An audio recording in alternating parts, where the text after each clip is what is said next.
Paul Darmon, à travers votre nouveau roman, cherche David éperdument. Alors, vous racontez l'histoire de Claire. Une vieille carte postale exposée par un bouquiniste à Paris va attirer son regard. Pourquoi ?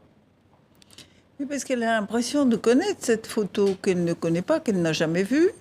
Et elle découvre que cette photo, c'est une photo d'elle quand elle a 15 ans et qui a été prise par son premier amour. Et donc, elle est complètement... elle est à un moment de sa vie où il y a un grand vide parce qu'elle vient de perdre son mari. Elle vivait à New York et elle a perdu son mari avec lequel elle a vécu une 50aine d'années. Et puis, elle vient de perdre sa mère, qui était très âgée, qui est morte à Paris. Elle est venue pour son enterrement. Et là-dessus, elle se retrouve face à une image d'elle-même qui a été qu'elle prise ne connaît pas. À Fès, au Maroc.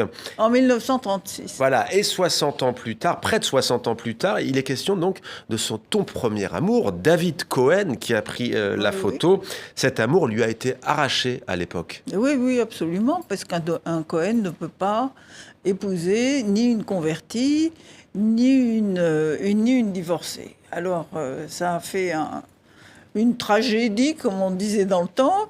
Et puis, elle a dû suivre sa mère qui l'a embarquée du Maroc et qui est retournée en Algérie. Puis là-dessus, la vie continue. Et à 70 ans, quasiment, elle entreprend de le retrouver. Chercher cet homme. Qu'est-ce Pourquoi qu'il est devenu ? Quête ? Elle a eu un enfant de lui, il ne le sait pas. Elle s'est retrouvée enceinte. Et les fruits de l'amour, comme on dit. Et puis, elle n'a jamais rien dit à son fils. Tout ça, ça a été occulté. Elle a vécu une espèce d'anesthésie totale pendant une 50aine d'années. Et tout d'un coup, cette photo lui remonte elle-même et elle part à la recherche de cet homme après beaucoup d'hésitation parce que c'est pas évident d'ouvrir la porte et de marcher vers le futur. De Fès à New York, en passant par Paris ou encore La Paz en Bolivie, elle part donc à la recherche de... Parce qu'il y a quand même un grand mystère. Cette photo, cette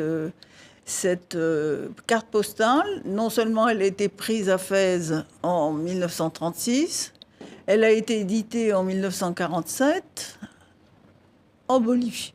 Oui. Pourquoi la Bolivie ? Alors ça, c'est un mystère complet. Elle ne comprend pas du tout pourquoi. Et elle hésite beaucoup. Moi, ce qui m'a intéressée là-dedans, c'est que vous avez une femme qui a 70 ans, qui a vécu, comme on vit un peu, dirigée par un danseur, par son danseur favori, dans une salle de bal. C'est-à-dire qu'elle n'a jamais pris... son destin en main. Son histoire en main, elle n'a jamais pris de responsabilité pour elle-même, etc. Alors, vous convoquez la danse, vous êtes né à Casablanca, vous vivez à Buenos Aires en Argentine, où vous écrivez, où vous adonnez aussi à la peinture, à la danse, avec le tango. Le tango, oui. Forcément, dans le quartier de la Boca.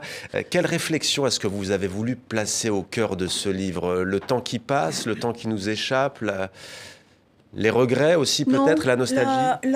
La recherche, c'est-à-dire l'ouverture vers l'inconnu.